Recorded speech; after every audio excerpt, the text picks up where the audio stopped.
दोस्तों नमस्कार। वीडियो में आगे बढ़ने से पहले कमेंट में ओम नमो बुद्धाय जरूर लिखें।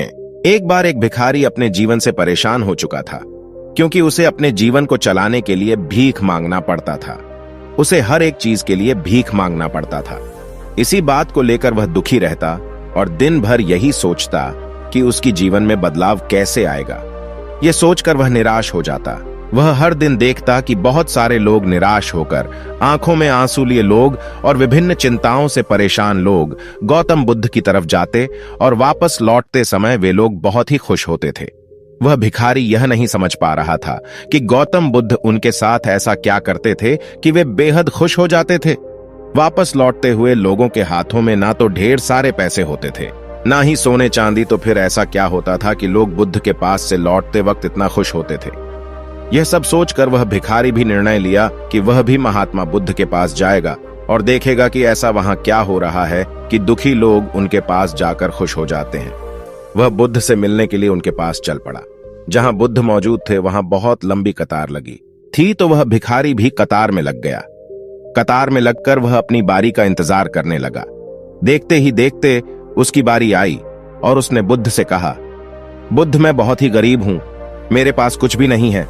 मुझे अपना जीवन चलाने के लिए भी दूसरों से भीख मांगनी पड़ती है। अब आप ही बताइए कि मैं अपने जीवन को कैसे बेहतर कर सकूं।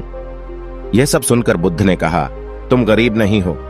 तुम्हें ऐसा लगता है क्योंकि आज तक कभी तुमने किसी के लिए कुछ भी नहीं किया, ना ही तुमने कभी किसी को दान दिया, ना ही तुमने दूसरों के लिए कुछ किया। यह सब सुनकर भिखारी के मन में एक आशंका जाग उठी। अपनी आशंका को दूर करने के लिए भिखारी ने पूछा, मैं तो एक भिखारी हूं, मैं लोगों को दान कैसे दे सकता हूं और कैसे लोगों की सहायता कर सकता हूं? मुझे तो खुद अपना जीवन चलाने के लिए दूसरों से मांगना पड़ता है।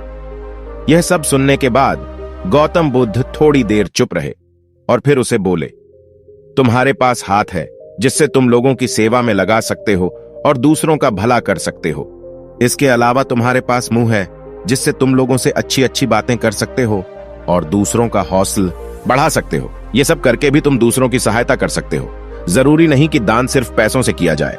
हम चाहे तो हम शिक्षा का भी दान कर सकते हैं, चाहे तो अन्न का भी दान कर सकते हैं। ऊपर वाले ने अगर किसी को पूर्णतः अच्छा शरीर दिया है तो वह गरीब नहीं है, वह बस दिमाग से गरीब है। उसे इस विचार से हटकर दूसरों की सेवा में लगाना चाहिए। बुद्ध की यह सब बातें सुन लेने के बाद वह भिखारी बहुत ही ज्यादा खुश हो गया और उसका मन अब संतुष्ट था। मॉरल ऑफ द स्टोरी, हम सब इस बात की चिंता में समय बर्बाद करते हैं कि हम गरीब हैं, लेकिन यह सत्य नहीं है। सत्य तो यह है कि जब तक हमारा शरीर पूरी तरह से बेहतर है तो हम उसका उपयोग करके आगे बढ़ सकते हैं और खुद के जीवन को बेहतर बना सकते हैं। अगर कोई व्यक्ति सिर्फ अपने गरीबी पर ध्यान दें और उसे बदलने की कोशिश ना करें तो वह मूर्ख है।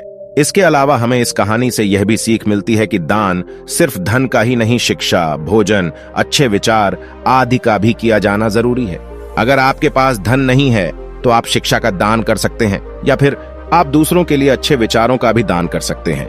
इससे समाज बेहतर होता है। तो दोस्तों, ये थी आज की कहानी। हमारे चैनल को सब्सक्राइब अवश्य करें और ऐसी ही और कहानियों के लिए घंटी को भी दबा दें।